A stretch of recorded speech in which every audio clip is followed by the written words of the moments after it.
Now let's go to South Africa, where its anti-graft watchdog says that Barclays Africa Group unduly benefited from apartheid-era bailouts and must repay about $86 million. The Public Protector in January reopened a probe into Barclays South Africa following a wider report published last November by her predecessor.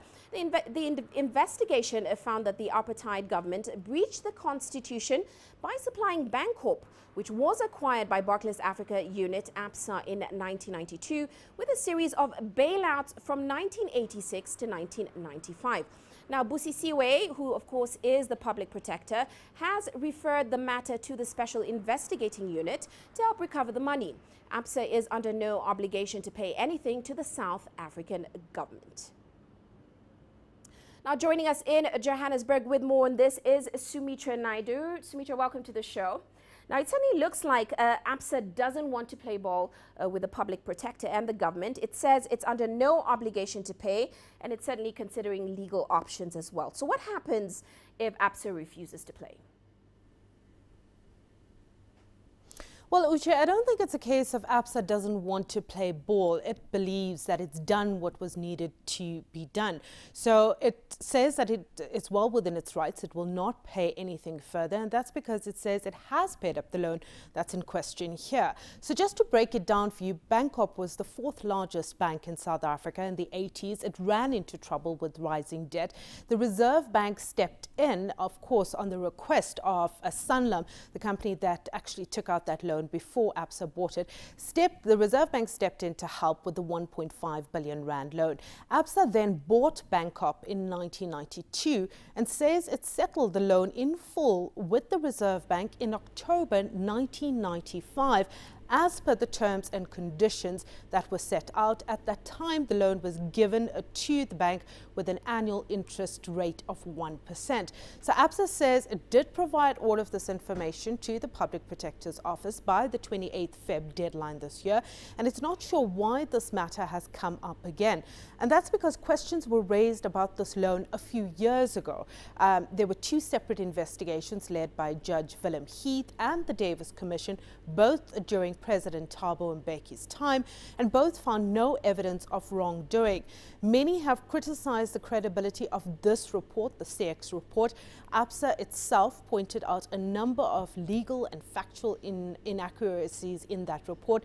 So it looks like, Absa is quite confident in that it has a case to take to court, and that looks like it's going to be the next step. Absa is going to take this matter to court.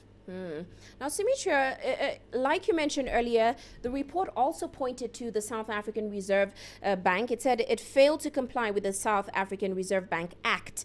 What can we expect to hear from SARB and certainly the Treasury on these findings?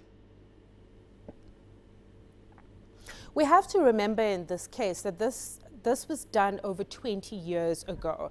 It was under the apartheid government. The Reserve Bank at that time was under different leadership. Now, we haven't heard from either institution as yet, the Reserve Bank or the Treasury, but earlier this year when the initial CX report was leaked, the Reserve Bank said that it was studying it and would respond, but it also noted that it found a few inaccuracies in the report.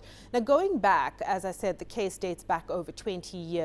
Back in 2000, when this issue arose then, Reserve Bank Governor Tito Mboweni at the time had ordered an investigation into the loan, and the Davis Commission again found no wrongdoing. Now, of course, we know in light of this report, the Public Protector has proposed some amendments to, I guess, the Banking Act. So give us, the Reserve Bank Act. So explain to us exactly what these changes are and the implications of them. Well, so effectively, Uche, what the Public Protector is doing now is recommending changes to the Constitution that will change the mandate of the Reserve Bank.